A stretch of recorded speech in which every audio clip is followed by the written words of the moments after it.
박현경 기자의 인사이드 아메리카. 네, LA 다운타운의 초고층 건물 그래피티 낙서가 이목을 끈 이후에 LA 다운타운에서는 그래피티 낙서가 급증한 것으로 나타났습니다만은 이 LA 지역의 다운타운보다 더 많은 낙서로 더럽혀진 동네가 있습니다. 우리 이곳 한인타운도 곳곳에서 그래피티를 볼 수가 있는데 한인타운은 LA에서 어느 정도나 낙서가 많은 곳인지 알아보도록 하겠습니다. 또 여러분들께서는 $100짜리 지폐를 많이 쓰시는지요? 이 $100짜리 지폐의 유통량이 몇 년 사이에 크게 늘었지만은 여전히 이 사용을 꺼리는 지폐로 인식이 된다라는 보도가 나와 있습니다. 박현경 기자. 네, 안녕하십니까. 이달 1일이었죠. 이 시간에 LA 다운타운에 지어지다 말고 내버려져 있는 한 초고층 이 건물 층층마다 그래피티 낙서로 얼룩졌다라고 전해드렸고 거의 한 달이 지금 지나고 있습니다. 그 사이에 LA 지역의 그래피티 낙서에 관한 관심이 더욱 늘어나고 있는데 이게 뭐 어느 정도인지 좀 한번 얘기를 들어볼까요? 네, 사실 그 관련 뉴스는 세간의 이목을 끌었고요. 그러니까 그래피티를 한 아이들은 근처 곳곳에 낙서를 또 막 해대기 시작했고, 비즈니스 업주들은 더 큰 피해를 호소했습니다. 그 후 몇 주간 LA 다운타운 낙서는 200% 정도, 즉 3배가량 급증했다. 또 기물 파손은 500% 이상 급격히 늘었다. 이런 지역사회 관련 인터뷰가 나오기도 했습니다. 네. 그렇지만 LA의 그래피티 낙서 문제는요. 지난번에도 말씀드렸다시피 이전부터 사실 매우 심각했고요. 지난 10년간 전체적으로 보면 그 수준이 이전과 크게 다르지 않게 계속해서 이어지고 있는 그런 상황입니다. 네. 그를 뒷받침할 만한 통계 자료가 나온 게 있습니까? 네, 통계 분석 사이트 크로스타운이 오늘 아침 관련 자료를 전했습니다. 네. 그래피티 낙서를 신고하는 LA시 앱이죠. 이 My LA 311에 접수된 자료를 바탕으로 집계한 건데요. 기간은 2016년 1월 1일부터 올해 2월 20일까지 자료를 분석한 겁니다. 그랬더니 그래피티 낙서 수는 지난 10년 동안 안정적으로 유지되고 있었다라고 했는데 안정적이다라는 표현보단 사실 크게 변하지 않고 계속해서 상당히 많은 수준을 지속하고 있다 이렇게 말씀드릴 수 있겠습니다. 왜냐하면 2016년부터요 단 한 차례도 연간 30만 건 밑으로 떨어지지 않았기 때문입니다. 31만 건 이상에서 35만 건 사이를 오가고 있습니다. 네, 그 중에서도 LA 지역의 이 그래피티 낙서가 가장 많았던 게 팬데믹 기간 동안이었다면서요? 맞습니다. 이 팬데믹이 발생한 2년 동안, 그러니까 2020년과 2021년 그래피티 낙서 신고가 좀 더 늘어났습니다. 특히 2021년에 최고치를 찍었는데요. 이 한 해 동안 무려 34만 7천여 건 신고가 보고됐습니다. 그리고 작년엔 32만 6,800여 건으로 최고치보단 5.8%가 감소했습니다. 그리고 지난 한 해 동안 봤을 땐 6월에 낙서 신고가 가장 많았는데요. 6월 한 달 3만 2,700여 건이었습니다. 그 후 7, 8, 9월 그렇게 석 달 동안 각각 2만 7천 건 미만으로 줄긴 했습니다. 네. 그러면 지난해 LA에서 그 그래피티 낙서가 가장 심했던 지역이 어딘가도 나왔어요? 네, LA 다운타운이 가장 많을 거라 생각하기 쉬운데 네. 사실 다운타운보다 더 그래피티 낙서 신고가 많았던 지역이 한 곳이 있었습니다. 바로 보일 하이츠입니다. 와. LA 다운타운 그 아트 디스트릭과 인접한 동쪽 그리고 남쪽 지역이죠. 이 101번 프리웨이와 LA 리버를 기준으로 동남부에 위치한 곳인데요. LA 다운타운에선 지난해 그래피티 낙서 2만 3,700여 건으로 집계됐는데 보일 하이츠 같은 경우 2만 7,700여 건, 거의 4천 건 가까이가 더 많았습니다. 그렇게 보일 하이츠 그리고 LA 다운타운 이렇게 두 곳이 작년 2만 건 이상 그래피티로 더럽혀졌습니다. 보일 하이츠도 뭐 우리가 생각할 때 LA 다운타운이라고 생각을 하죠. 네. 아니 그런데 그게 뭐 2만 5천 건이다, 2만 7,692건이다 이렇게까지 자세하게 그렇게 이 뭡니까 그래피티를 셀 정도라 그런다 그러면은 그 시간에 나는 좀 그 사람들이 그 숫자만 셀 게 아니라 좀 뭔가 좀 수리를 좀 했으면 좋겠네요. 이렇게까지 숫자만 이렇게 뭐 이게 이제 해서 뭐 하겠다는 거예요, 도대체. 311에 신고를 하거든요. 전화를 하거나 아니면 사진을 찍어서 312 웹사이트에 올려요. 여기 낙서 있으니까 지워달라고. 그러니까 그 통계를 낸 건데 거기 지우잖아요. 그럼 며칠 있으면 거기 또 낙서가 또 생기는 글쎄 거예요. 물론 그런데 네. 그러니까 뭐 계속 그냥 하면은 지우고 하면 네. 지우고 하다가 보면은 지우는 사람이 이기죠. 그렇지가 않더라고요. 그렇지가 않더라고요. 참 이거 정말 야단났어요. 이 LA 한인타운도 보면은 그래피티 낙서 뭐 그냥 all over the place 정말. 맞아요. 그렇죠. 네. 예? 어느 정도나 되는 거예요, 이 한인타운? 한인타운도 정말 말씀하신 대로 가다 보면 곳곳에서 그래피티 맞아요. 낙서 볼 수 있는데 지역별로 나눠봤을 땐 LA에서 7번째로 많은 곳으로 나타났습니다. 전 첫 번째인가 생각을 했었는데 7번째예요. 네. 그러면 첫 번째, 두 번째, 세 번째 이런 지역은 얼마나 많다는 얘기입니까? 그렇죠. 우리 한국 한인타운에서는 그래도 한인 업주분들이 자주 지워요. 예. 자주 지우는데도 이러니 말이죠. 말입니다. 네. 네. 작년에 LA 한인타운에선 총 8,869건 신고가 접수됐습니다. LA 한인타운과 인접한 지역에서 사실 더 많은 낙서 신고가 접수됐는데요.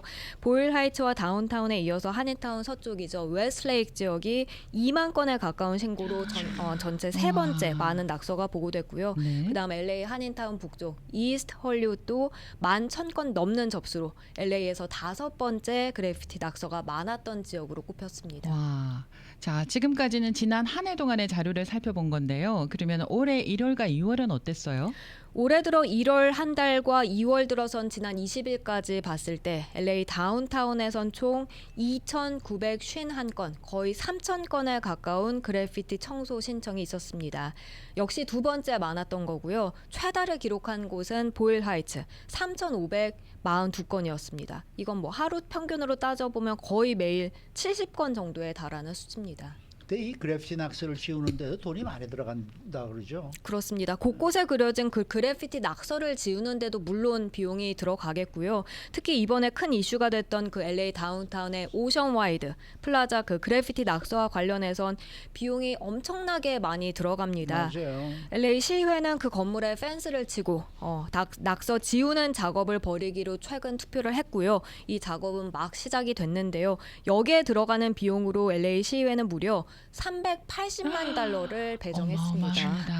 LA 시정부는 개발업자로부터 이 비용을 회수한다는 계획인데 그게 과연 가능할지 그건 아니, 불투명한 돈 상황입니다. 없어서 건물을 짓다가 말았는데 그러니까요. 그 돈 내게 낼 수 있겠습니까?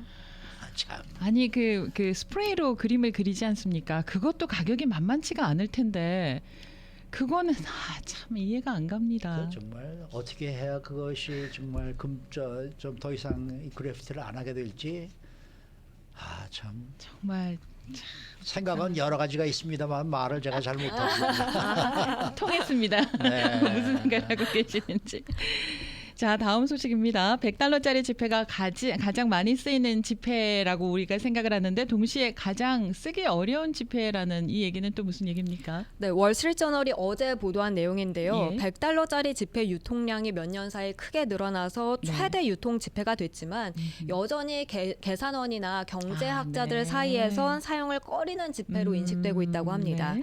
연방준비제도 통계에 따르면 2012년에서 2022년 사이 100달러 지폐 유통량은 115%가량이 늘었는데요. 미국 지폐 권종 가운데 가장 큰 폭의 증가세를 기록한 거라고 합니다. 2022년 기준 100달러 지폐 유통량은 185억 장, 1달러 지폐 143억 장보다 훨씬 더 많았습니다. 야, 옛날에는 100달러짜리를 가지고 다니면 사람들이 신기해서 봤는데 그래요? 네. 어디 가서 이게 100달러짜리 내잖아요. 그러면 이게 뭐냐고. 그래서 이게 100달러짜리다 그러면 이런 게 있었느냐고까지 얘기가 나오고 그랬었어요. 사람들이 굉장히 신기하게 보고 정말 100달러짜리가 굉장히 귀했던 그런 지폐인데 지금 네. 이게 1달러보다 더 많다고요? 네. 이야, 근데 이게 통계상으로는 이처럼 많이 유통이 되겠지만은 정말 사실 현실에서는 쓰기가 쉽지가 않은데. 맞습니다. 100달러 지폐 절반 이상은 해외에 나가 있다 하고요. 아, 그래요? 네, 미국 안에서도 100달러 지폐는 보관 용도로 많이 쓰이지 그래요. 실생활에서 결제 용도로는 잘 쓰이지 맞아, 않는 게 맞습니다. 현실입니다. 맞습니다. 그리고 또 실생활에서는요, 어떻습니까? 100달러짜리는요? 그러니까 100달러 지폐 내려고 했을 때 아마 이런 경우 한 번쯤 해보셨을 것 같아요. 거스름 돈이 없으니까 100달러 지폐를 못 받는다라고 네. 하거나 아니면 이제 위조 지폐 아닌지 확인해 보는 경우죠. 예. 이건 워낙 위조 지폐에 피해를 입는 업소들이 생겨나다 보니까 확인 안 할 수 없는 현실을 반영한 건데요. 작은 업소에서 그렇게 거스름 돈 없다며 100달러 맞아요. 못 받겠다 하는 경우도 있고 예. 그래서 신문은 뉴욕의 한 벼룩 시장은 물론이고 카페 그리고 과일 가게에서도 이런 이유로 디지털 결제로만 거래한다 이런 얘기하면서 고액권 결제 거부했다는 사례를 실었습니다. 그리고 신문 기자가 맨하탄 한 상점에 물건을 사기 위해서 이제 100달러 지폐 내니까 캐시어들이 기상이 걸렸다고 전했습니다. 네. 한 사람은 진짜인지 확인하기 위해서 지폐를 이제 불빛에 비춰봤고 네. 또 다른 계산원은 위조 지폐에 접촉하면 그 검게 변하게 네네. 되는 펜 있죠. 네. 네, 그거 구워봤고 한 서점에선 위조 지폐 판별기를 가져오기도 했다고 합니다. 근데 사실 고액권 지폐가 잘 통용되지 않는 거는 웬만하게 비싼 거는 다 크레딧 카드나 이런 걸 쓰기 때문 아닐까요? 그렇습니다. 네. 실제 연준 결제 데이터를 보면요. 소비자들은 현금으로 결제할 때는 평균 39달러를 쓰는 걸로 나왔습니다. 그런데 크레딧 카드 결제할 땐 95달러를 썼습니다. 그 아하. 금액의 차이가 있었고요. 그래서 하버드대 케네스 로고프 경제학 교수는 고액권 지폐는 보관이 쉽기 때문에 탈세 같은 그런 범죄에 이용되기 쉽다면서 정부는 고액권 발행을 중단해야 한다고 주장하기도 했습니다. 네. 자, 그리고요. 100달러짜리 지폐는 사람들이 돈을 덜 쓰게 만들기도 한다는데 왜 그런 건가요? 이 인디애나 대학교 경영학과 네. 헬렌 콜비 교수가 그처럼 설명했는데 네. 대학생들을 대상으로 실험을 했다고 해요. 예. 이제 100불을 줬는데 한 그룹에는 100달러짜리 한 장을 줬고 예. 다른 한 그룹에는 20불짜리 5장을 준 겁니다. 그러고서 쓰라고 했더니 100달러 지폐를 보유한 경우에 물품 구매 의향이 적게 나타난 걸로 나왔습니다. 네. 왜냐하면 100달러짜리는 깨야 된다는 그런 그렇죠. 인식이 네. 생기잖아요. 그래서 좀 그런 깨는 게 쉽지 않아서 사용자가 느끼는 기분이 다르다고 했고 맞아요. 카드 결제는 그냥 카드 주고 하면 되니까, 다시 카드를 네. 돌려받으니까 쓰는 게 좀 더 쉬웠다는 설명이었습니다. 네. 100달러짜리 지폐 얘기가 나오니까 옛날 생각이 또 나네요. 어떤 생각? 아는 후배 한 분이 미국에 처음으로 놀러 왔는데 저희 집에서 한 일주일 동안을 묵는데 매일 밖에 나가서 갔다 올 때마다 주머니가 불룩한 거예요. 이게 뭐냐 그래가지고 그거 보니까 다 잔돈을 꺼내놓는데 네. 이 후배가 영어를 잘 못하니까 네. 어디 가든 무조건 100달러짜리 내놓는 거야. 얼마인지도 모르고 그러니까. 네, 네. 그러니까 이제 체인지를 줄 거 아닙니까? 네. 그러니까 어디 갈 때마다 100달러짜리 내놓으니 하루 종일 받는 체인지가 얼마나 많겠어요. 주머니에서 이만큼을 꺼내놓더라고. 오, 네. 뭐 자기는 도저히 말도 안 통하고 그러니까 그냥 무조건 100달러짜리 네. 내놓는 거죠. 아하. 그런 일도 있었습니다. 이렇게 들으니까 저는 처음에 미국 갔을 때요. 동전 계산이 안 돼서 동전을 주머니에서 꺼내가지고 그 캐시어한테 줬어요. 그러면 캐시어가 동전을 자기들이 골라서 가져가고 네네 하고. 그런 적은 있었어요. 100달러짜리가 참 귀했는데 요즘은 이게 네. 100달러짜리가 돈 고치가 않으니 말입니다. 그러게 말입니다. 수고 많으셨습니다. 고맙습니다. 박형경 기자였습니다.